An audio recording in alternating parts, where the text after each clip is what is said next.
వేరే లేరన్నా లేరన్నా యేసయ్య దైవం చూడన్నా చూడన్నా ఓరన్నా ఓరన్నా యేసుకు సాటి వేరే లేరన్నా లేరన్నా యేసయ్య దైవం చూడన్నా చూడన్నా చరిత్రలోనికి వచ్చారన్న వచ్చారన్న పవిత్ర జీవం తెచ్చారన్న తెచ్చారన్న చరిత్రలోనికి వచ్చారన్న వచ్చారన్న పవిత్ర జీవం తెచ్చారన్న తెచ్చారన్న అద్వితీయుడు ఆదిదేవుడు ఆదరించును ఆదుకొనును అద్వితీయుడు ఆదిదేవుడు ఆదరించును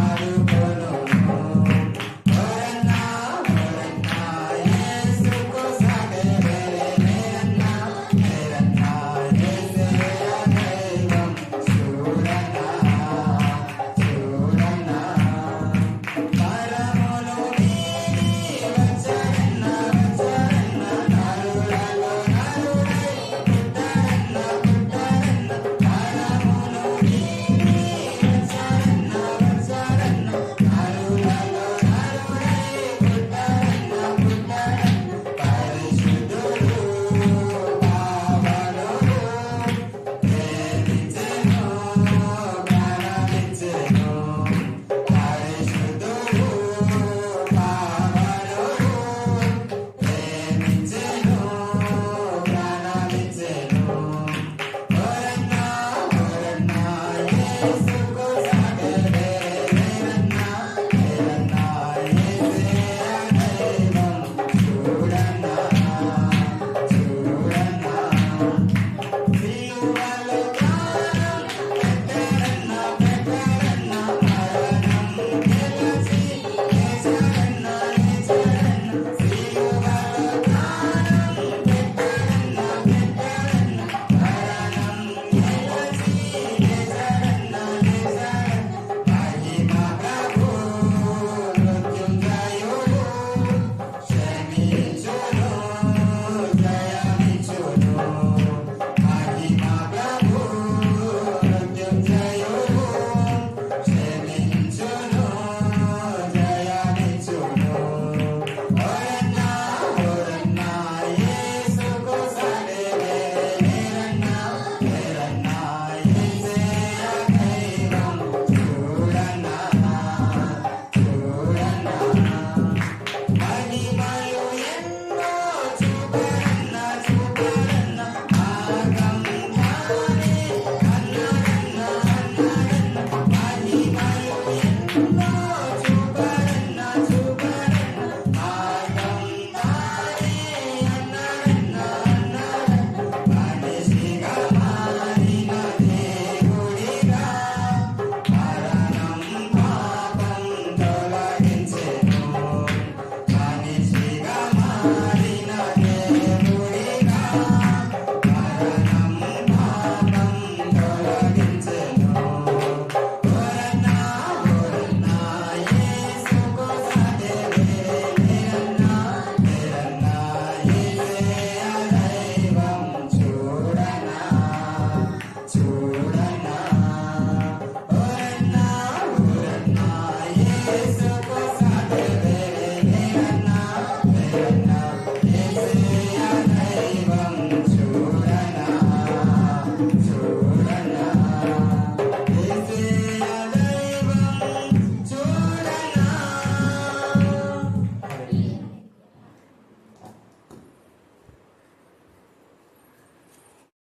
దేవుడేమాయనని వారు నిత్యము నాతో అనుచుండగా రాత్రింబగళ్ళు నా కన్నీళ్లు నాకు అన్నపానములు ఆయను. Psalms chapter 42 verse 3 My tears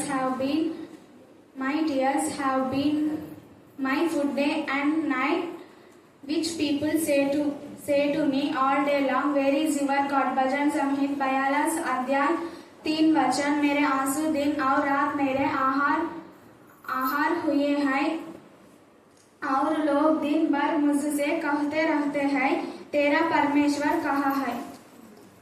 అధ్యాయము 29వ వచనము. రాజును నీ యొద్దకు కానుకలు తెచ్చెదరు. 1 తిమోతి 1వ అధ్యాయము 15వ వచనము. పాపులను రక్షించుటకు యేసు క్రీస్తు లోకములకు వచ్చెను. వచనము.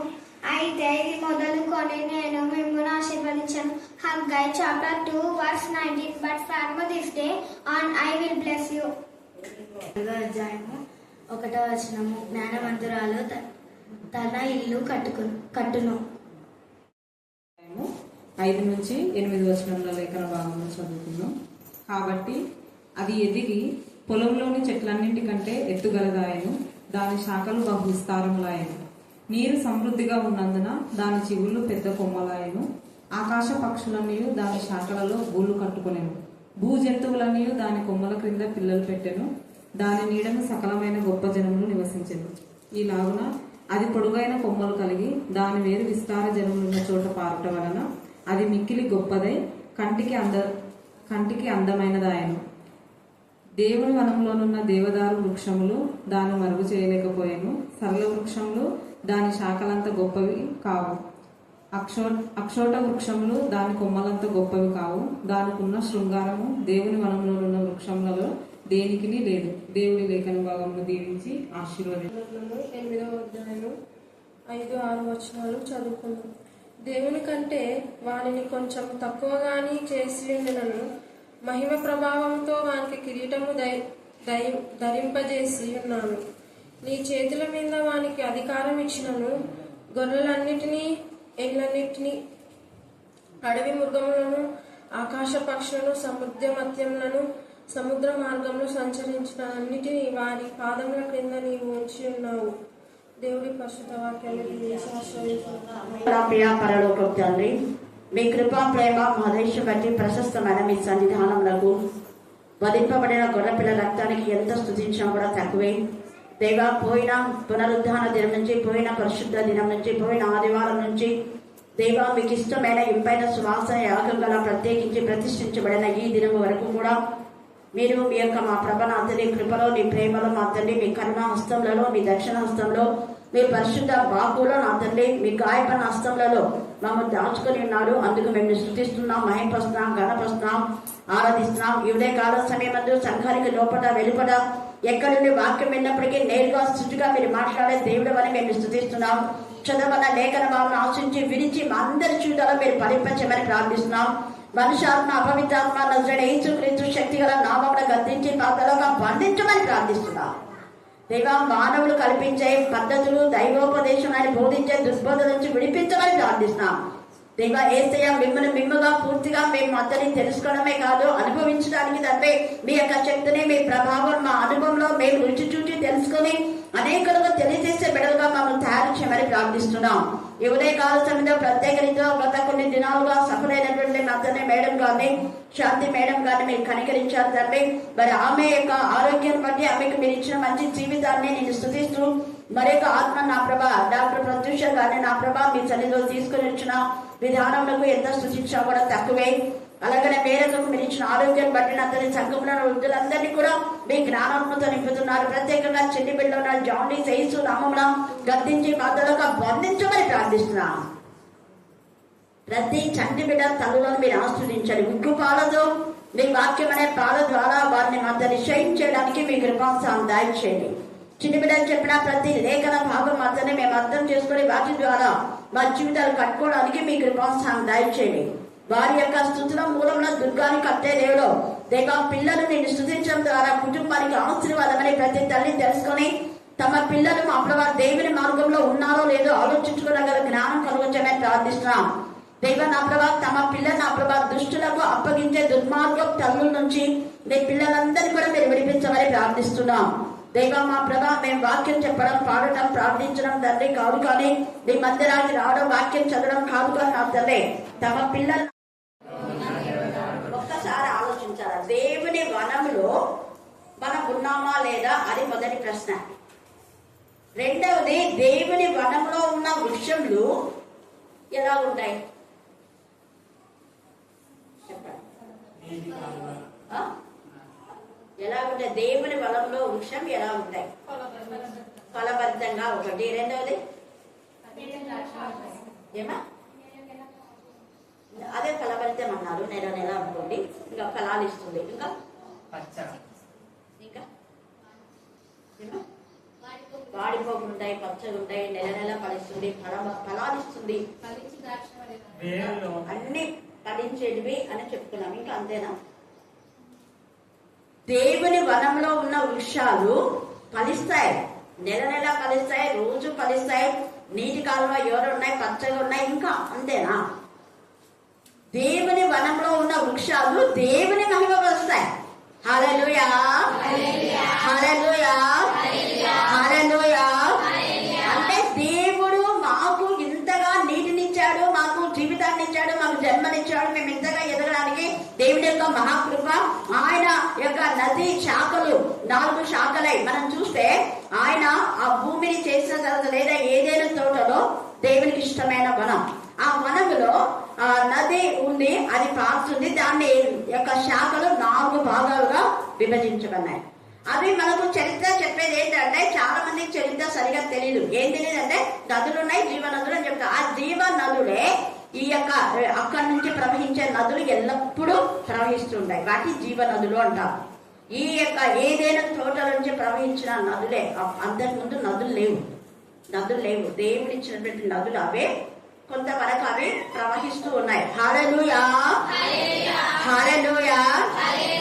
అయితే దేవుని వనంలో ఉన్న దేవదారు వృక్షములు ఇక్కడ ఏమంటున్నాడు అంటే, దేవుని యందు ఉన్నటువంటి పిల్లలు, లేదా దేవుని యందు భయభక్తి కలిగినటువంటి తల్లులు, లేదా దేవుని యందు భయభక్తి గల తండ్రులు, టోటల్ గా ఒక ఫ్యామిలీ.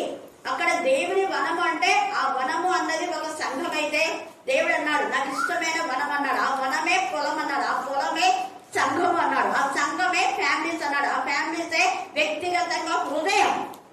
నీ హృదయ సున్నతి లేకుండా సున్నతి పొందడం వేస్ట్ అని చెప్పి పౌలు చెప్తాడు. అంటే పాత నిబంధన కాలంలో సున్నతి అనే ఆచారాన్ని దేవుడే ప్రవేశపెట్టాడు. అపవాదం చేసినటువంటి కుయుక్తులకు దేవుడు మానవుడి పరిశుద్ధ ప్రచారం కోసమే సున్నతి అని చేశాడు. కానీ మళ్ళీ చెప్పాడు, ఇదంతా శారీరక సంబంధంగా సున్నతి చేసుకుంటున్నారు, కానీ వాళ్ళ హృదయం నాకు దూరంగా ఉంది అని. అట్ ద బిగినింగ్ దేవుడు ఏమన్నా అంటే, వాళ్ళ హృదయం తప్పిపోయే వాళ్ళు అన్నారు కదా, అన్నారు. హృదయం తప్పిపోయే వాళ్ళు అన్నారు. అక్కడ గొర్రెపిల్ల రక్తంలో మొట్టమొదట వాళ్ళకి సున్నతి చేశారు. అది ఆత్మకు, మనసుకు, శరీరం కర్మశుని వాళ్ళు పవిత్రగా చేశారు. కానీ ఇప్పుడు దేవుడి నియమించిన అబ్రహాముకు చెప్పిన సున్నతి ప్రకారం అయితే వాళ్ళు శారీరక శుద్ధులు అవుతున్నారు, కానీ ఆత్మకు, హృదయానికి సున్నతి లేదు. వాళ్ళకు కొందరికి ఉంది, అబ్రహాం లాంటి వాళ్ళకు, మిగతా వాళ్ళకు లేదు.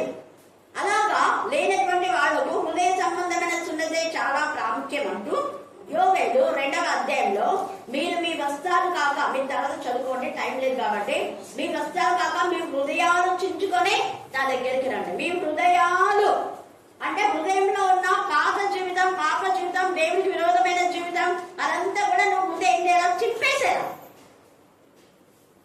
ఆ యొక్క హృదయం అనే ఆ కోత, గుండె కోత, హృదయం అనేది పాపం నుంచి, అంటే వాక్యం అనే ఖడ్గము ద్వారా, వాక్యం అనే కత్తెర ద్వారా హృదయం కట్ చేయబడి హృదయానికి చెత్త జరిగి ఆ హృదయం లోపల ఉన్న పాపనంతా బయటికి లాగేస్తే మళ్ళా వాక్యంతో నింపి నీ హృదయం కుట్లేస్తాడు దేవుడు. అది హృదయ సంబంధమైన సున్నతి. హల్లెలూయా, హల్లెలూయా, హల్లెలూయా. పాపం అనే రోగం లోపల పెట్టి కుట్లేసినారే అనుకోండి, ఎవరికైనా హృదయ కోశం శస్త్రచికిత్స జరిగితే వాళ్ళు అలాగ వాళ్ళకున్న రోగాలను అట్టే పెట్టి మన గుండె కుట్టేస్తే ఏమవుతుంది? మీరే ఏమవుతుంది? చస్తాడు వాళ్ళు. ఏమవుతుందంటే అంతే కదా, గుండెకు మా గుండె చెడిపోయిందండి, అది ఇదని చెప్పి వాళ్ళు చెప్తారు అనుకో, సరే అని చెడిపోయిన భాగాలని తీసేసి ఆ యొక్క దమరులు, సిరలు, చెడు రక్తాన్ని మంచి రక్తాన్ని తీసుకుపోయేది ఉంటాయి. దాంట్లో ఏది బాగలేకపోతే దాన్ని సరి చేసి కుట్లేయాలి. సరి చేయకుండా పైపైన ఆపరేషన్ చేసి వాళ్ళు మేము కుట్లేసినాంలే అంటే వాడు చస్తాడు. అందుకే వాళ్ళు చావడానికి కారణం ఏంటంటే డాక్టర్స్ మాకేం తెలియదు అని వాళ్ళు కవరింగ్ చేసుకుంటారు. డాక్టర్ లాగా కాపర్లు కూడా ఉన్నారు. కొంతమంది కాపర్లు వాక్యాన్ని బోధించమని దేవుడు చెప్తే వాక్యమనే ఖడ్గం అదే, వాక్యమైన ఒక సిజర్. ఈ వాక్యమైన ఖడ్గాన్ని బోధించి వాక్యమైన ఖడ్గం ద్వారా మీరు మానవుడి యొక్క పాప హృదయాన్ని చెత్త చికిత్స చేసి పాప పరిక్షాళన చేసి పాపం నుంచి వాళ్ళని ఏం చేయాలా? వేరు చేయాలా. పాపం వలన పెట్టుకొని కాదు.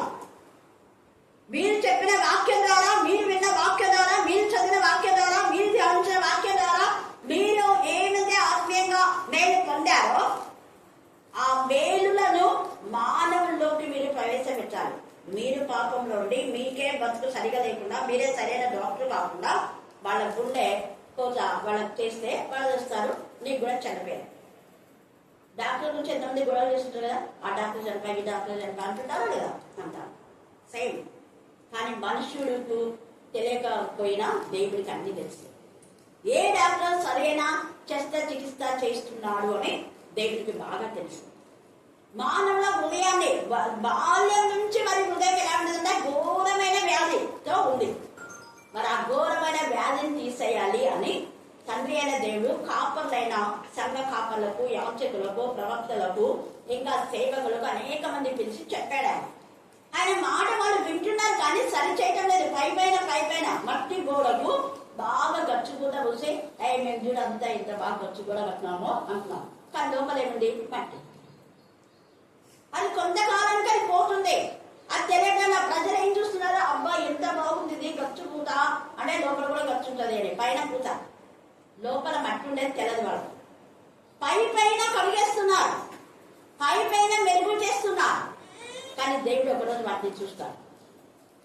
దేవుని యొక్క వనములో దేవదారు వృక్షములు దేవుని మహిమపరుస్తున్నాయి. అంటే నేనేం చెప్తున్నా? దేవుని సేవకులు దేవునికి ఇష్టమైన పని, దేవుని మహిమపరచే పని, దేవుని గణపరచే పని చేయాలి. దేవునికి ఇష్టమైన ఇంపైన స్వాగత యాగం అంటే ఆత్మల భారం కలిగి ఆత్మలను వెతకాలి, వెంటాడాలి. కానీ రోగంగా ఉన్న వాటిని అలాగే చేస్తున్నారు. యెహెజ్కేలు 34 మబ్బు చాటులో ఉన్న వాడిని మందరం చేర్చారు. దొంగలతో మాట్లాడాలి, తిరుగుబోతులతో, తాగుబోతులతో, వదిలిపోతులతో. వ్యభిచారి అని ఆ వ్యక్తి గురించి నీకు తెలిస్తే ఖచ్చితంగా కూర్చోబెట్టుకుని క్లాస్ చేయాలి. నేను ఉంచిందే అందుకు, కానీ అది చేయాలి. ఇక్కడ మనం చూస్తే ఈ యొక్క ఐగుప్తు యొక్క ఫరో రాజు ఏం చేసినాడు అంటే దేవునికి ఇష్టమైన ప్రజలు, పరిశుద్ధమైన ప్రజలను పాపంలోకి వచ్చేలా చేశారు. అంటే వాళ్లకున్న విగ్రహ సంబంధమైన విషయాలు చేసేలాగా వాళ్ళు ప్రవర్తించారు. దేవుని యొక్క ప్రజలను దేవుని నుంచి వేరు చేయడానికి ప్రయత్నించాడు. ఎవరు? ఈ ఐగుప్తు యొక్క ఫరో రాజు. అలాగనే దేవుని ఆరాధించకుండా పొమ్మంటాడు, వద్దంటాడు, పొమ్మంటాడు, వద్దంటాడు. అంటే వాడికి ఇష్టంగా దేవుని ఆరాధించడం. ఈ నేచర్, ఈ యొక్క ఆలోచన ఈ యొక్క ఫరో రాజుకు రావడానికి కారణం ఏమంటే పడిపోయినటువంటి అపవాదియగు లూసిఫర్ యొక్క ఆత్మ ఈ రాజులోకి ప్రవేశించి ఇలా చేయించింది. లూసిఫర్ యొక్క ఆత్మ హేరోదు రాజులోకి ప్రవేశించి ఇదిగో నువ్వు కాదు రాజు, వేరే రాజు వస్తున్నాడంటే అసూయ అయిపోయింది. నేనే రాజుగా ఉంటాను, వాళ్ళు నాకంటే ఇంకొక రాజులు వస్తారు, ఆయన నీకంటే శక్తిమంతుడు, నీకంటే బలవంతుడు, నీకంటే అది ఇది అన్ని చెప్పేసరికి ఇలాగ లేఖనాలు చెప్తున్నాయంటే అవునా, అయితే ఖచ్చితంగా 2 ఏళ్ల లోపల ఉన్న పిల్లలు దాన్ని చంపేసేది. చంపడమే వాడి పనంతా చంపడమే. వాడు చంపడం చేస్తాడు, వాడు వస్తాడు. వాడి ఆలోచన అంతా చంపే ఆలోచన. కారణం ఏంటంటే వారి హృదయం చావు గురించి ఆలోచిస్తుంది కాబట్టి చావు అనే పదం మన నోటికి వస్తుంది, చంపమని చెప్తారు. తర్వాత వాడు చూస్తాడు. దేవుడు ఊరుకోడు, నా పిల్లలు చంపుతావా నువ్వు, నీ పనేమో చేస్తా. తర్వాత వాడు చేస్తాడు. హేరోదు ఫరో అనుకుంటాడు, ఫరో చూస్తాడు. ఇదంతా ఈ యెహెజ్కేలు అంతా ఇవే. ఎవరెవరైతే దేవుని పిల్లలకు తిరుగుబాటు చేసి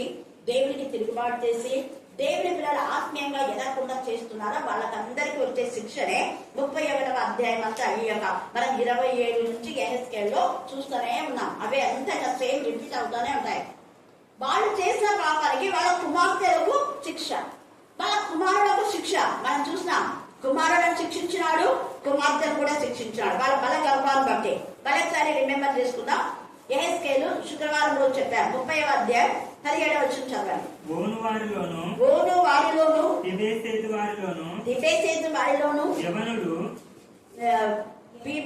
వారిలోను యవనులు ఖడ్గం చేత యవనులు అని ఉంది. అక్కడ యవనులు రాంగ్ ఉండేది. మరి ప్రతి యవనని కుమారుని ఎవరైనా నీ భర్తను ఇలా కూడకుండా చేయాలంటే నువ్వు వాళ్ళని దేవుని యొక్క ప్రభావంలో పెంచాలి. దేవుని బలంలో ఉన్న దేవదారు వృక్షాలు ఎల్లప్పుడూ దేవుని స్తుతిస్తాయి, దేవుని మహిమపరుస్తాయి, దేవుని గణపరుస్తాయి. దేవుని కూడా ఉదయాన్నే లేచి చెట్ల కొమ్మలంతా ముగ్గుతున్నాయి. కారణం ఏంటంటే చప్పట్లు కొట్టి దేవుని స్తుతిస్తున్నాయి. అలాగా దేవుళ్ళ ఆనందిస్తున్నాయి వృక్షాలన్నీ కూడా. ఆ వృక్షాలు దేవుని మహిమపరుస్తున్నాయి. అది ఈ లూసిఫర్కు నచ్చలేదు. ఎలాగైనా ఈ వనాన్ని పాడు చేయాలనుకొని అది మంచి చెడ్డని తెలివినిచ్చేటటువంటి ఆ చెట్టులోకి వచ్చి ఎప్పటి నుంచో చూస్తుంది.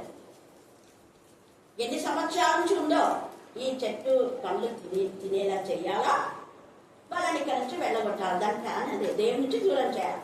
ఎలాగైనా దేవుడి నుంచి దూరం చేయాలి. కొన్ని సంవత్సరాలుగా ఉన్నారు ఆదామ వాళ్ళు. కొన్ని సంవత్సరాలుగా దేవుడితో వాళ్ళు నడుస్తున్నారు, దేవుళ్ళు ఆనందిస్తున్నారు, గంతులు వేస్తున్నారు. వాళ్ళు దేవుని దూరం చేయాలనే ఉద్దేశంతోనే అది అక్కడికి వచ్చింది. అన్ని పండ్ల చెట్లు ఉన్నాయి, అవన్నీ రోజు తిన్నా కూడా అసలు మిగిలిపోతాయి. అంత శ్రేష్టమైన పండు దేవుడి వరం అది. అన్ని తినమన్నాడు దేవుడు. ప్రత్యేకంగా వచ్చి చెప్పినాడు, చూడమ్మా ఇది మాత్రం తినొద్దు, మీకు ఇన్నున్నాయి కదా, 100,000 సంవత్సరాలు తిన్నా కూడా మీకు ఈ పండ్లు అవి నెల నెల కాస్తుంటాయి. మనలాగా 3 ఏళ్ళకి ఒకసారి సంవత్సరానికి ఒకసారి కాసేది కాదు. ఇందాక ఆయన చెప్పింది నెల నెల నెల నెల లేదా రోజు కూడా కాయొచ్చాను చెప్పలేము. కానీ మీకు ఎంత మీరు తింటుంటే వస్తుంటాయి. కానీ ఆ యొక్క అపవాది యొక్క మాటలకు చూడండి, ఆ రమ్యమైన ఈ పండునే వాళ్ళు చూసినారు. అవన్నీ ఉన్నాయి, తినొచ్చు కదా, మనం కూడా అంతే. ఏది వద్దు అంటే అదే పని చేస్తున్నాం.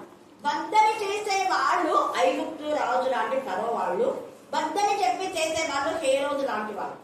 హేరోదు రాజుకు చెడ్డ ఆలోచించి హేరోదు రాజు ఉంపుడికంటే హేరోదే కూడా చెడ్డ ఆలోచన ఇచ్చింది. ఏమిటా చెడ్డ ఆలోచన అంటే నా పాపం బయట పెట్టాలా, నీ సంగతి అందరూ తెలిసిపోయింది.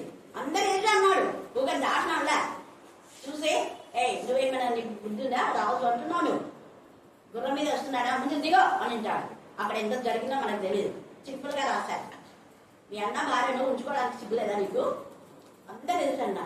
అంతవరకు కొంతమందికి తెలుసులేదు, కొంతమంది తెలుసు. అవునా ఇవి అన్న భార్యనా, నేను వదినా తల్లి కదా అంటే ఎప్పటి నుంచో ఉంటుంది. కొంతమందికి తెలిసి కొంతమంది తెలియకుండా, అప్పుడు అందరూ తెలిసిపోయింది. ఎందుకు అందరు వస్తున్నారు ఆయన దగ్గరికి బ్యాప్టిజం తీసుకోవడానికి.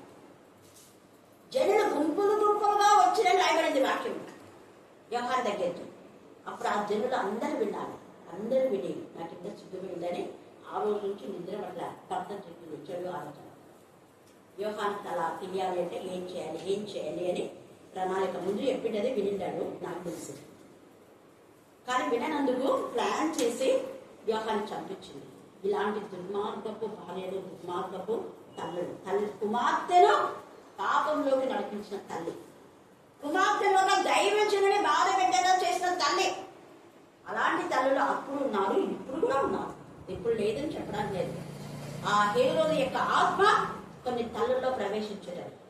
తర్వాత ఇంకొక దుర్మార్గపు భార్య ఎవరు అంటే మీరు చెప్పండి, అది బాగా ఎజబేల్. ఈ ఎజబేల్ ఆత్మ అప్పుడెప్పుడో ఉంది, రాజుల కాలంలో అనుకున్నాం మనం, ఇప్పుడు కూడా ఉంది. ఆ ఎజబేల్ యొక్క ఆత్మ ఏం చేస్తుంది అంటే వేరే వాళ్ళని దోచుకున్నాడు. చాలా మంది నేను చెప్పేది ఓపెన్గా చెప్తాను, ఎక్కడైనా సంఘాల్లో కూడా కొన్ని సంఘాలు చెడిపోవడానికి కారణం ఆ పాస్టర్ల భార్యలే. ఈ వాక్యం విన్న పాస్టర్ల భార్యలకు బాధ ఉండొచ్చు, రావచ్చు, నో ప్రాబ్లం, వాక్యంలో ఉంది కాబట్టి. తేటగా దేవుడే రాసి ఉంచాడు. అది యెజబెలు ఆత్మ నీలో ఉంది, నీ సంఘం 2వ అధ్యాయం ప్రకటన మీరు చదువుకోండి. అక్కడ సంఘానికి గట్టి హెచ్చరికిస్తా, నీ యొక్క సంఘంలో యెజబెలు యొక్క ఆత్మ ఉంది. ఆ యెజబెలు ఏం చేస్తుందంటే ధర్మమైన విధానంలో కాక అధర్మాన్ని బోధిస్తారు, అక్రమమైన విధానాన్ని బోధిస్తారు. నువ్వు వాటి వింటున్నావు. సంఘాన్ని చెడబట్టడానికి ఏమేమో ప్రణాళికలు వేస్తాయి, వేరే వాళ్ళని దోచుకోవాలంటారు. నాబోతు యొక్క అన్ని ద్రాక్ష తోటలు ఉన్నాయి, దానికి కూడా ఎన్నో ఉంటాయి. మరి నాబోతు ఇవ్వనన్నాడు, ఇది నాది, నేను ఇవ్వనన్నాడు, ఇది నా పిల్లల స్వాస్థ్యం, ఇది నా పిల్లలు నాకు ఇచ్చారు, ఇది ఇవ్వనన్నాడు. ఇవ్వకపోతే బలంతాన నేను లాక్కోవడానికి అబద్ధ సాక్ష్యాలు పెట్టించి, రాళ్లతో పుట్టించి, చంపించి అక్కడ అప్పుడు నాబోతును అలాగే పంపించారు. ఇప్పుడు రాళ్లతో దైవజనుల పడ్డ మాటల ద్వారా విసికించి వాళ్ళని అక్కడి నుంచి వెళ్ళగొట్టేలా చేసేటటువంటి యెజబెల్ ఆత్మలుండి సంఘాలు పాడైపోతుంది. భార్యల మాట వినేటటువంటి భర్తలు దేవుని మాట వినరు. వాళ్ళు వాళ్ళ వాక్యం చెప్తారు. నీకు పొరుగు అంది ఏది ఆశించొద్దు అంటారు. మళ్ళీ ఎందుకు ఆశిస్తున్నా? వాక్యం వాళ్ళే చెప్తారు. భార్యకు లోబడదేనుందా, భర్తకు లోబడదేనుందా? అందరు గట్టి చెప్పండి. మళ్ళీ చెప్పాలా? కానీ ఇప్పుడు రివర్స్ అన్నమాట. భార్యలకు లోబడండి అని భార్యలు చెప్పిందే చెయ్యండి అని కొంతమంది భర్తలు భార్యలు చెప్పిందే చేస్తారు. ఇది కరెక్టా కాదా అని యోగులాగా పరీక్షించుకోవాలి. యోగు చూడండి ఎంత నీచుగా నిజాయితీ. దేవుని వనంలో ఉన్న ఒక దేవదారు వృక్షం లాంటి వాడు. వృక్షాన్ని ఇక్కడ ఎందుకు చెప్పాడంటే మానవులకు అది సూచన. ద్రాక్ష వల్లే తీగలు మీరన్నారు. ఏసే ద్రాక్ష వల్లే, ఏసియా దేవదారు వృక్షానికి గుర్తు. ఇక్కడ యోగు కూడా దేవదారు వృక్షంలా, దేవుని యొక్క మరి వనంలో ఉన్న దేవదారు వృక్షం లాంటి వాడు యోగు. యోగు కూడా తన భార్య చెప్పితే విన్నాడా యోగు? ఏమన్నాడు చెప్పాలి. యోగు ఏమన్నాడు? ఏమన్నాడా? ఇంత సింపుల్కి వస్తాయి. మూర్ఖురాలు మాట్లాడుతున్నావా నువ్వు చీపా అన్నావు. దేవుని ద్వారా ఎప్పుడు మనం మేలే అనుభవించాలా? ఇంతవరకు జీవం ఇచ్చాడు కదా, ఇన్ని ఇచ్చాడు, ఇంత ఆస్తి ఇచ్చినాడు, ఇన్ని పిల్లలు ఇచ్చినాడు, ఇంత సంపాదించాడు, గొర్రెలు ఎండలు ఎన్ని ఇచ్చినాడు ఆయన. కొంత ఆయనకు మన బాధ కలుగు చేస్తే ఆ బాధ కూడా మన మేలు కోసమే చేసించాడు ఆయన. నువ్వు ఎందుకు కీడైనా ఆలోచిస్తున్నావు? అది నీకు రోగం వస్తే ఒక డాక్టర్ నీకు బాధ పెడతాడు, మరి కట్ చేయాలి, నాకు నొప్పి వస్తుంది, రక్తం కారుతుంది. అయ్యో నాకు నొప్పింది అంటే నీ రోగం అట్లనే ఉంటుంది. ఒక డాక్టర్ లాగా ఒక కాపరి నొప్పి కలిగిన వాళ్ళకి చెప్పాలి. అందుకే పౌలు అంటాడు, నేను చెప్పే మాట మీకు నొప్పి కలిగించినా నేనేం బాధపడాను. ఎందుకు? ఆత్మానుసారమైన దుఃఖం రక్షణానుసారమైన మారు మనసు ఇలా కావాలి అన్నదే నా ఏం. మీరు బాధపడతారో, నొచ్చుకుంటారో, నన్ను తిట్టుకుంటారో, నన్ను ఏం చేస్తారా డజంట్ మ్యాటర్. చెప్పడం నా బాధ్యత. చెప్పకపోతే దేవుడు నన్ను లెక్క అడుగుతాడు. డాక్టర్ నోవా కూడా ఈ మధ్య ఆ చెప్పిన వాక్యమే చెప్పాడని అర్థం చెప్పింది. హల్లెలూయా. ఈయన చెప్పిన వాక్యం నేను పొద్దున పోయి మరో టీవీ అందిస్తా. సేమ్ అవే రెఫరెన్స్ దాదాపు 55 దాకా వస్తాయి పర్సెంట్. సరిగ్గా తగ్గుతాయి. 3 మెసేజ్లు వింటాను నేను. 3 మెసేజ్లలో ఉంటాయి. పిల్లలు మరి చెప్తారు.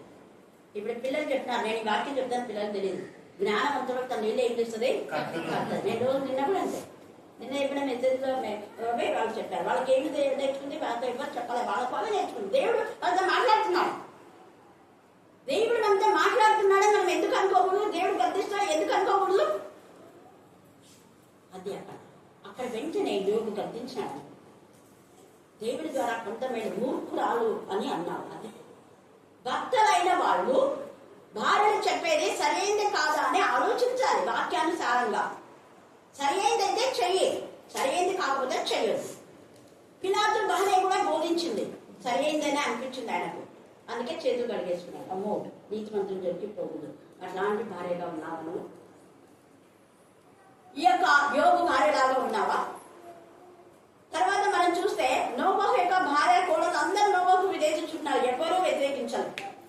అందుకే కుటుంబం అంతా సేఫ్ జోన్ లో ఉంది.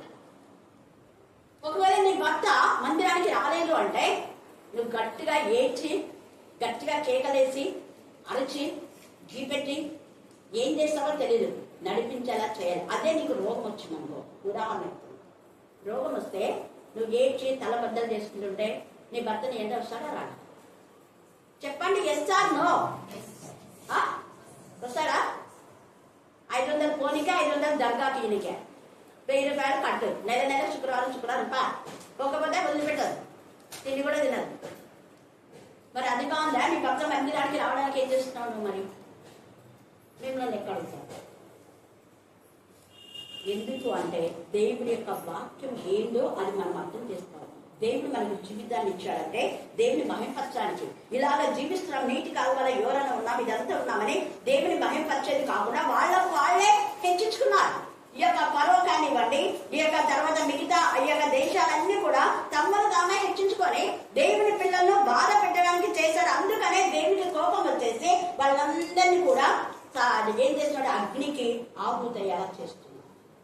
వీళ్ళు ఎలాగ హెచ్చించుకున్నారు అంటే దేవుని పిల్లల కంటే తనే ఎక్కువ. వీళ్ళకేం తెలిసినా మాకే తెలుసని మళ్ళీ మనకు రిపీట్ గా మాట్లాడతారు. అంటే మనం చెప్పిన దానికి 10 మాటలు రివర్స్ గేర్ లో మాట్లాడుకుంటాం. తిరుగుబాటు, దాన్ని తిరుగుబాటు అంటారు. మనం చెప్పింది వినరు.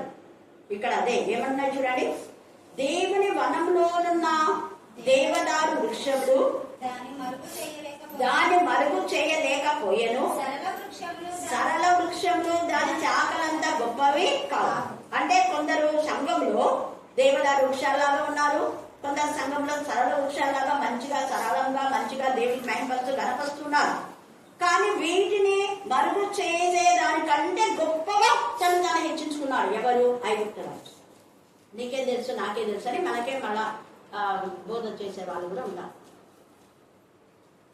అలాగా అందుకనే దేవుడు ఈ యొక్క ఐగుప్తు యొక్క రాజు కుమారులను ఇక్కడ ఖడ్గానికి అప్పగించినారు. ఎవరు?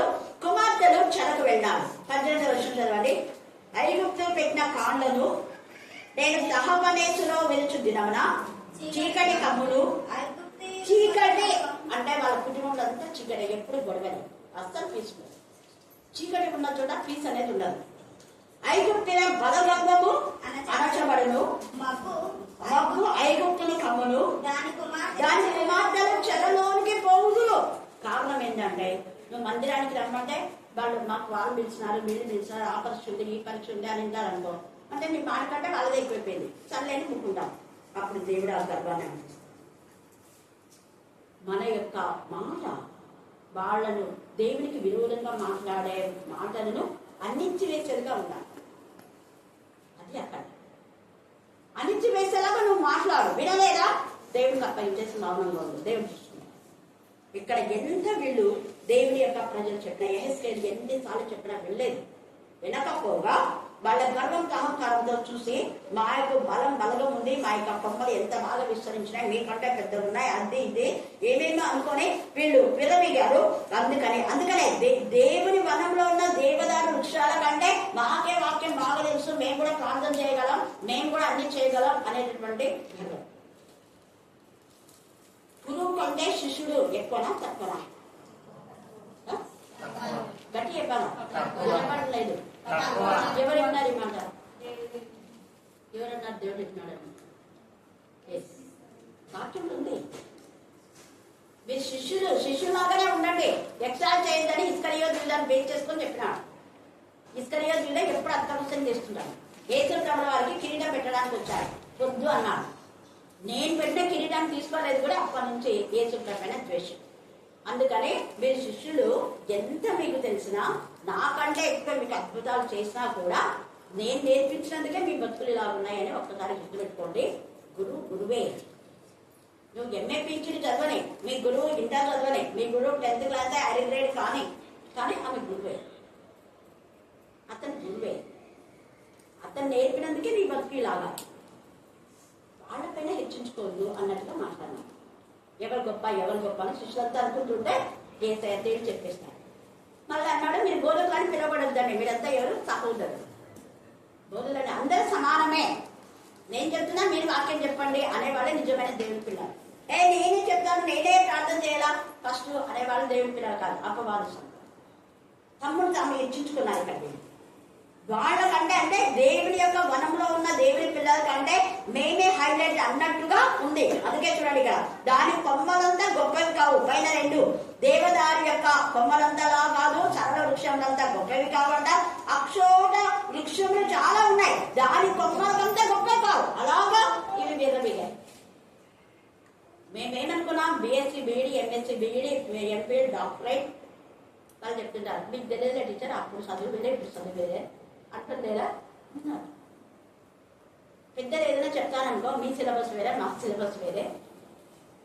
కానీ అలాగని దేవుడు చెప్పలేదు. సిలబస్ ఎంత వేరే ఉన్నా పెద్దలు ఎందుకు చెప్తారో అర్థం చేసుకోవాలి. ఎక్కడ చూడండి ఎంత చక్కగా. అందుకనే శృంగారము దేవుని వనంలో ఉన్న వృక్షములలో దేనికి లేదు. నువ్వు అంతగా ఉన్నావని నువ్వు ఎంతగా గర్వించావో అంతగా దేవుని కిందికి పడేశాడు. ఈ మధ్యాహ్న కాల సమయంలో దేవుని యొక్క మాటలు అన్నిటికంటే మన జీవితంలో ఎక్కువ ఉండాలి. అది మనం చెప్పేది. మన ఆలోచనలు, మన సొంత అభిప్రాయాలు, దేవుని యొక్క వాక్యమే ఉన్నతమైనది. అందుకనే దేవదారు వనంలో ఉన్న వృక్షాలు తమ్ముడు తాము తగ్గించుకుంటాయి, దేవుని హెచ్చిస్తాయి, దేవుని కనపరుస్తాయి, దేవుని మన మహిమపరుస్తాయి. యేసు ప్రభుని మహిమపరిచే విధానంలోనే మన బోధలు మన చేతులు ఉండాలి. అందుకని మీకు పదే పదే స్వస్థత అన్నది నజరైన యేసు నామంలోనే చెప్పేది. సంతోషమైన, సమాధానమైన, నెమ్మదైన నజరైన యేసు నామంలోనే మీకు పదే పదే పలికించేది. ఎందుకు అంటే ప్రార్థన చేసే వరకే మేము, కానీ స్వస్థపరచు వారు ఎవరు?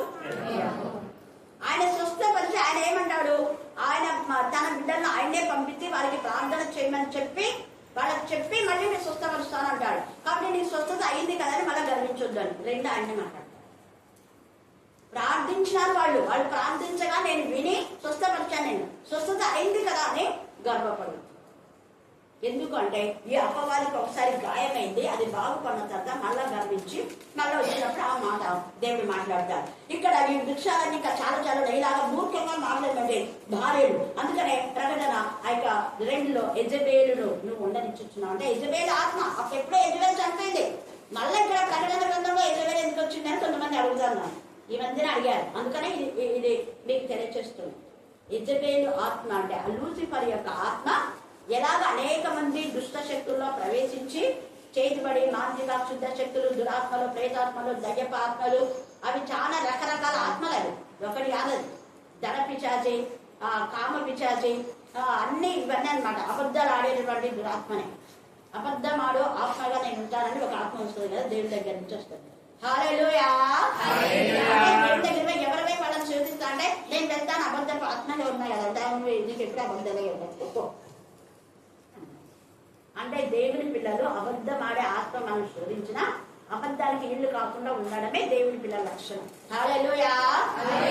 ఇప్పుడు వాక్యంలో చెప్పాడు ఇది చెయ్యండి అని, అది చెయ్యాలి అంతే. వాళ్ళు ఇప్పుడు వీళ్ళు చెప్పి కాదు, వాళ్ళు విన్నారు, వాళ్ళు దేవుని వాక్యం మాత్రమే వింటారు. ఎస్తేరు ఎంతగా రాణి అయినా మొద్దకై మాట వినిందా లేదా? వినిందా?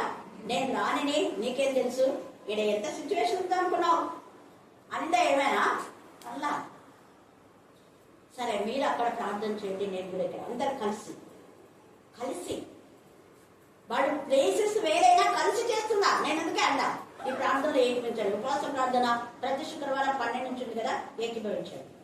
మీరు అక్కడ ఉండే ఏకీభవించండి. ఆదివారం రోజు ఏకీభవించండి, మీరు రాలేకపోతే. శుక్రవారం రాత్రి ఉంది, ఏకీభవించండి ప్రార్థనలు. లేదా వారానికి ఒకసారి అండి, లేదా నెలకు ఒకసారి అండి. ఇన్ని ఆప్షన్స్ ఇచ్చినా కూడా వినరు. వెంటనే మళ్ళీ ఏడుచుకుంటారు శోధన. అంటే ఊకే ఏడ్చేటటువంటి కాస్తములు కూడా కొందరు ఉంటారు. ఆ కాస్తములు ఎట్లా ఏడ్చాను అది నేనంట నిజమైన ఏడ్పుంది. నిజమైన కాస్తములు అయితే ఎందుకు ఏడుస్తారు చెప్పండి. అది ఖచ్చితంగా బాగా చెప్పింది నా స్టూడెంట్ అనిపించిన గాంధీ. ఆత్మల కోసం ఏడుస్తారు వాడు. అయ్యో ఫలానా ఆత్మ తాగుబోతుగా ఉంది, మందిరానికి రావలేదైనా, నువ్వు రానైనా, లేకపోతే నరకానికి పోదాం అని చెప్పి ఏడ్చి వాళ్ళని నడిపిస్తారు. అలాగే నేను మంచి తల్లి అయితే ఏడ్చి రారా అని తీసుకొని వస్తావు. మా ఆయన పిలిచాడు, మా యొక్క ఓనర్ పిలిచాడు, నేను రోజు పోతాను మమ్మీ, నేను రాను మమ్మీ, డుమ్మ కొడతా సార్. నేను పరీక్ష మమ్మీ, ఈరోజు నేను రాను, ఈరోజు శ్రీపతి ఉంది మమ్మీ, కేజీల పత్తి నీకు 1000 రూపాయలు తెచ్చిస్తా, సరే నన్ను. ఇట్లాంటి తల్లులు ఉన్నారా? రేపు పోరా, రేపు పో, కావాలైతే ఈరోజు రా. అది నిజమైన తల్లి. మీ ఓనర్ పిలిచినా చెప్పు మీ ఓనర్కి, నీకంటే అధికుడైన దేవుడు నాకు ఉన్నాడు. నువ్వు ఇస్తే నెల జీతం, ఒకవేళ వారం జీతం, రోజు జీతం ఇస్తానేమో, దిన జీతం ఇస్తానేమో, నా జీవితం ఇచ్చాడు నా దేవుడు. నా జీవితాన్ని బాగు చేస్తున్నాడు. నాకు ఈరోజు జీవం ఇచ్చింది నా దేవుడే, చచ్చిపోకుండా కాపాడినాడు, ఆయన జీవం ఇచ్చాడు. నేను ఆయన దగ్గరికి పోకుండా ఎలా ఉంటా అని చెప్పాలి. అప్పుడు వాళ్ళకు కూడా షాక్ అయిపోతుంది. ఓహో, అయితే ఈరోజు దేవుడికి ఇవ్వాల్సిన సమయం నేను కూడా ఇవ్వాలని వాళ్ళకి నిండి పట్టి వస్తుంది జ్ఞానం. ఆదివారం ఎంత ప్రత్యేకంగా వీళ్ళు ఆరాధిస్తున్నారు, మరి నేను కూడా దేవుడికి ఎంత సమయం ఇస్తున్నాను వాళ్లకు ఆలోచించుకునేలా చేయాలి మనం దేవుని పిల్లలు. అందుకనే ఇక్కడ ఎంత చక్కగా రాణి అయినా కూడా విధేయత చూపించింది. ఆ విధేయత ద్వారా పాటలు పాడతాం. దైవ అన్నిటికంటే బంగారు వెండి నాణాలు అర్పణల కంటే విధేయత ముఖ్యం. మంచిదే, మరి ఆడది విధేయత. ఇక్కడ ఈమె విధేయత చూపినందుకు ఏమైంది? భర్తను కాపాడుకోబడింది, వంశాన్ని కాపాడుకోబడింది. నువ్వు భర్తను కాపాడుకుంటావో నీ వంశాన్ని వద్దు, కనీసం నీ కుటుంబాన్ని కాపాడుకుంటుంది అంటున్నాడు. జ్ఞానవంతురాలు తన ఇల్లును కట్టును. నీ ఇల్లు, నీ వంశం, నీ జనం, అన్ని వంశాలతో బంగారుగా ఊరిలో ఎన్ని వంశాలు ఉన్నాయి. ప్రతి జంతువు పేరుతో వంశాలు ఉన్నాయి. పాములు, కుక్కలు, కప్పలు, కోళ్ళు, కోతులు కదా, ఎద్దులలు ఉన్నారు. ఇంకా ఎన్నెన్నో కారకలప్పుడంతా ఎత్తుతుంటారు ఇదే పేరు. ఎద్దులు రండి, కోతులు రండి, పాములు రండి. పామంటే విషం, సర్ప విషం, 4 కింద ఉంటాయి, పైకి ఎన్నో ఉండదు చర్మం. పాము చర్మం ఎట్టుంది ఉన్నాడు, 4 కింద అంతా సర్పం విషం. తన గుళ్ళు తాను తినేస్తుంది అంటే తన చూడం తాను చంపేస్తాడు, వేరే వాళ్ళని కూడా చంపేస్తాడు. వాడి నేచర్ అదే. అందరు కాదు, నేను కొంతమంది ఏమి 90%, 10 మంది మంచుకుంటారు. ఇంకా కోళ్ళలో అంటే ఎప్పుడు కుక్క అనుకోవడమే, కాకులు ఎక్కువ వచ్చుకుంటాను. ఎద్దులో కొంచెం కష్టపడతారు, సమర్పించుకుంటారు. ఇంకా ఉన్నాయి, వాటికి ఎందుకు పెట్టినారో కావాలని పెట్టినట్టున్నారు. కొమ్మలో ఎప్పుడు కొమ్ముతుంటానే దేవుని మందిరంలో కూడా ఊది దేవుని మందిరం కూడా కార్యమంటే చేస్తారు. అది కాదు, దేవునికి మహిమకరంగా ఎస్తేరు తన జీవితం. నయోమి కూడా తన భర్త వినకూడదు. దేవుని యొక్క వంశంతో ఉన్నవాడు ఆ యూదుడు కదా, యూదు అయినవాడు అన్ని జాతి అయినటువంటి ఆమె. నయోమి అన్ని జాతి నుంచి వచ్చింది, ఆమె అన్ని నుంచి వచ్చింది. ఆమె ఇంకా అన్ని బుద్ధులు పోలేదనే జ్ఞానం కలిగి ఉండాలి. చాలా మంది అన్ని మార్చబడతారు. మేము అన్ని రాకుంటే మేము క్రైస్తవులన్నా, మరి క్రైస్తవులైనా కూడా ఇంకా అన్ని బుద్ధులు పోవాలి. అరికాల బుద్ధులు నన్నేది వరకు పుట్టిన బుద్ధులు పోవడతాం ఉంది కదా సామెత. పుట్టుకతో వచ్చిన పుల్లలతో వచ్చినా కూడా పోవు.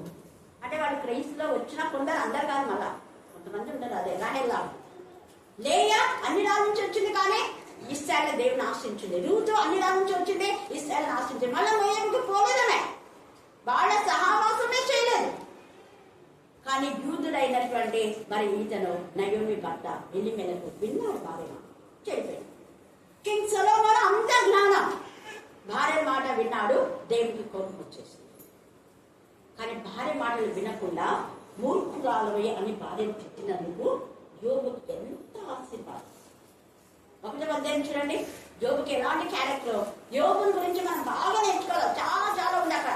అంటే 200గా యోబు ఆశీర్వదించబడ్డానికి కారణం నీ తల్లి, నీ తండ్రి, నువ్వు అయితే నువ్వు కూడా అదే క్యారెక్టర్ ఉంటే ఖచ్చితంగా నీకు 200, నువ్వు అనుకున్న దానికంటే 200 బ్లెస్సింగ్స్ వస్తాయి. నిన్ను అనుకున్న దానికైతే డబుల్ బ్లెస్సింగ్స్ అఖిల్కి వచ్చింది. మరి యోగుకి ఇచ్చిన ఆశీర్వాదం దేవుడు అఖిల్కి ఇస్తాడు. అఖిల్ పుట్టబోయే కుమార్తె కూడా ఆశీర్వదించి పెట్టాడు. హల్లెలూయా, హల్లెలూయా అంటున్నాడు. నాకు తెలిసి, ఎందుకంటే అక్కలు అంటే చాలా ప్రేమ. ఇట్లా ఉండాలి. తమ్ముళ్ళు అంటే చూడండి అక్కడ ఎంత బాగుందో. యోగును చూసి ఒక పిల్లలు నేర్చుకోండి. మీ అక్కల్ని, మీ చెల్లెలని తింటున్నారా? చిక్కులేదంటాడు దేవుడు. అక్క చెల్లెని తింటారా మీరు? వాళ్ళకు పెట్టాలి, వాళ్ళకి తినడం కాదు. ఆడపిల్లల్ని ఎప్పుడు కూడా దోచుకోకూడదు. ఆడపిల్లలకు పెట్టే వరంగా మనం ఉంటే యోగు ఆశీర్వదించబడినట్టుగా నువ్వు కూడా ఆశీర్వదించబడతావు. 1వ అధ్యాయము 2వ వచనం చదవండి. అతనికి 7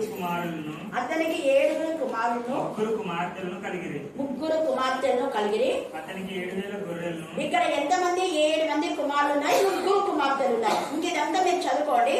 తర్వాత ఏమైనాడు అంటే 3వ వచనం చివరిలో అతడు గొప్పవాడైనంట. జనుల కంటే తూర్పు దిక్కున జనులందరిలో, అంటే తూర్పు దిక్కున ఎంతమంది రాజున్నాడు వాడికి అంత గొప్పవాడు. ఎందుకు గొప్పవాడు అంటే ఈ క్యారెక్టర్ ఉంది అతనికి. 4వ వచనంలో అతని కుమారులందరూ వంతుల చొప్పున అండర్లైన్ చేసుకోండి.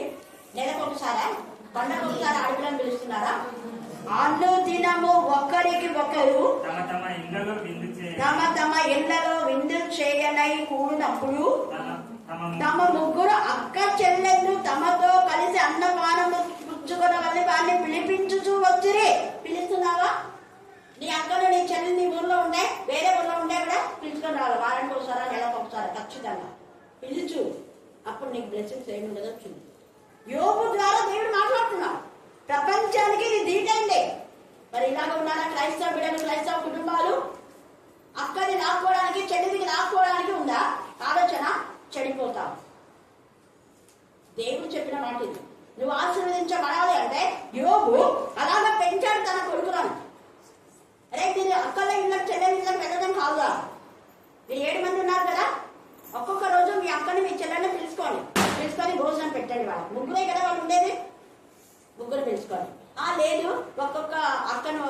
అన్నారు ఒక రోజు పిలుస్తాం, చెల్లెని ఒక రోజు, ఒక్కొక్క రోజు పిలుస్తాం అన్నారు. వీళ్ళు లేదు, ముగ్గురిని పిలుస్తున్నారు. నలుగురు ఎందుకంటే కొంతమంది అంటున్నారు మా అన్నోళ్ళు 5 మంది అక్క ఈ సంవత్సరం ఒకన్నా చీర పెట్టినాడు, వచ్చే సంవత్సరం ఇంకొకన్నా బాగా వేసుకుంటారు.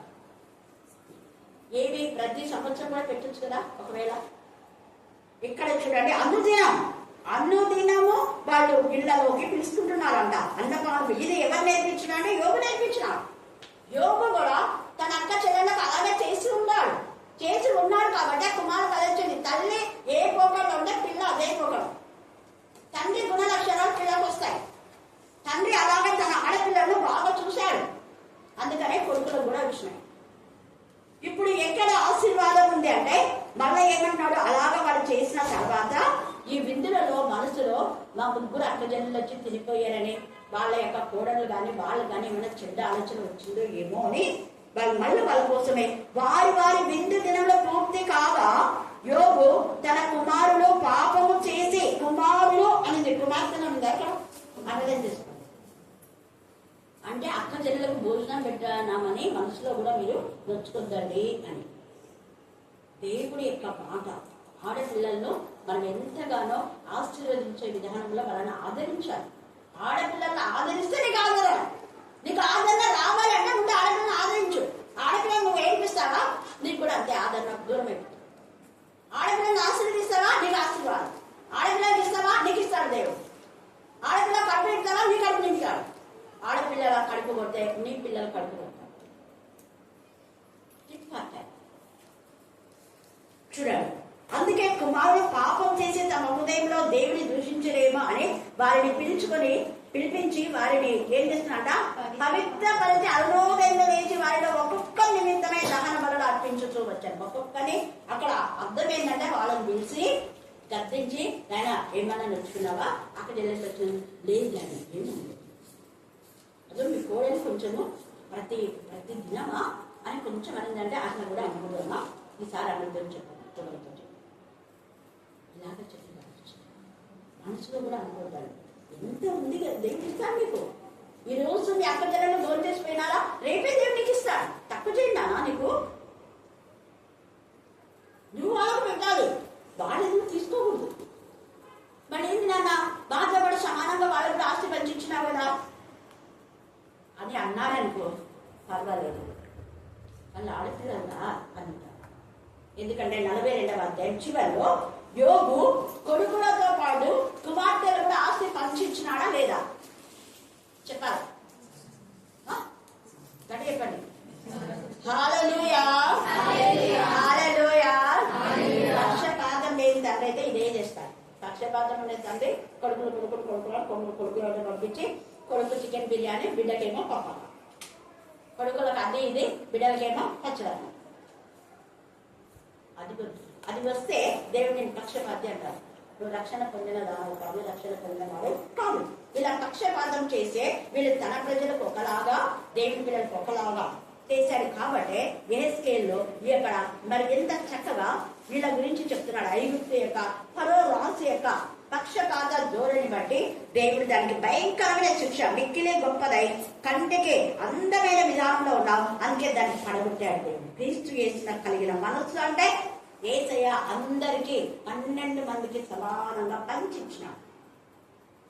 ఈ యొక్క ఉదయకాల సమయమందు మనం దేవుని వనంలో ఉన్న వృక్షం లాగా దేవుని మహింపరుస్తూ గణపరుస్తూ ఉండాలి. కానీ మనం హెచ్చించుకొని మన యొక్క మరి ఆ గుబురును, మన యొక్క విశాలతను చూసుకొని, ఆ విశాలంగా నువ్వు ఉన్నావంటే, గుబురుగా నువ్వు ఉన్నావంటే, ఫలిస్తున్నావంటే అక్కడ నీరు అక్కడ ఉండటం వలన అనేది అర్థం చేసుకోండి. నీరు ఉండటం వలన 31 వచనంలో నీరు ఉండటం వలన అది మిక్కిలి గొప్పదాయను. దేవుడు నిన్ను ఆశీర్వదించాడు, దేవుడు నిన్ను బాగు చేస్తున్నాడు, దేవుడు నీకు జీవం ఇచ్చినాడు. నువ్వు చచ్చిపోతే ఇలా ఉండేదా నీ బతుకు? నీకు ఆ రోగం అలానే ఉండే నువ్వు ఎక్కడుండేదాన్ని ప్రశ్న వేసుకోవాలి. రోజు ఆ ప్రశ్న మనం వేసుకుంటే దేవునికి భయపడి దేవుని వనంలో ఉండేటువంటి ఎస్తేర్ లాగా దేవునికే ఫస్ట్ ప్రయత్నిస్తాం.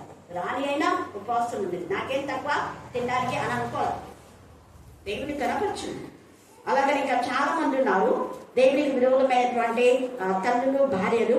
వాళ్ళలా కాకుండా దేవుడికి ఇష్టమైన జీవితం జీవిస్తాం, మన జీవితాలు కట్టుకుందాం. దేవుడు ఈ లేఖన భాగం దీవించి ఆశీర్వదించుగాక. ఆమేన్ ఆమేన్ అని ఈ సమయం ప్రార్థన. సువర్ణక మనల్ని ప్రార్థన నడిపిస్తాం.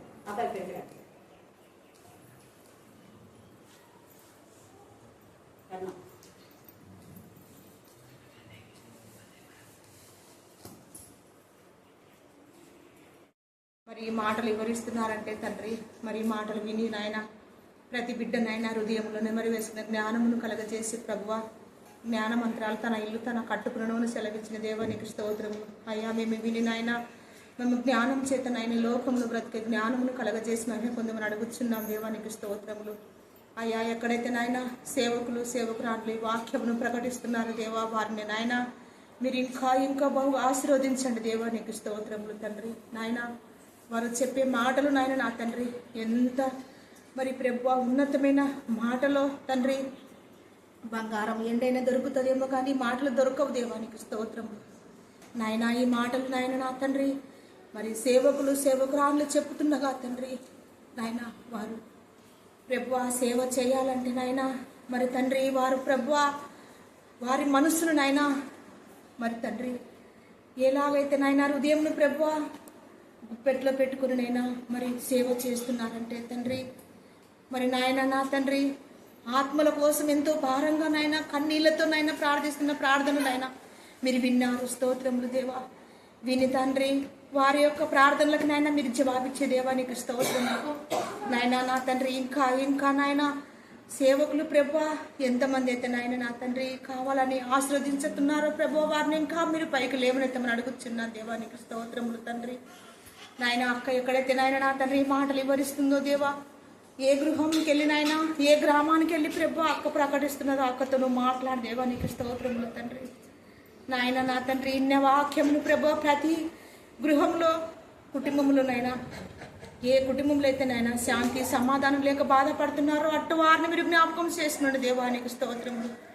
కుటుంబంలో ఐక్యత లేక బాధపడిచిన ప్రతి కుటుంబాన్ని నాయన మీరు బలపరచమని అడుగుతున్నా దేవా. కుటుంబం కొరకునైనా మరి యజమానులు యజమానురాలు నైనా ఎంతగా బాధపడుతుంటారో తండ్రి, వారి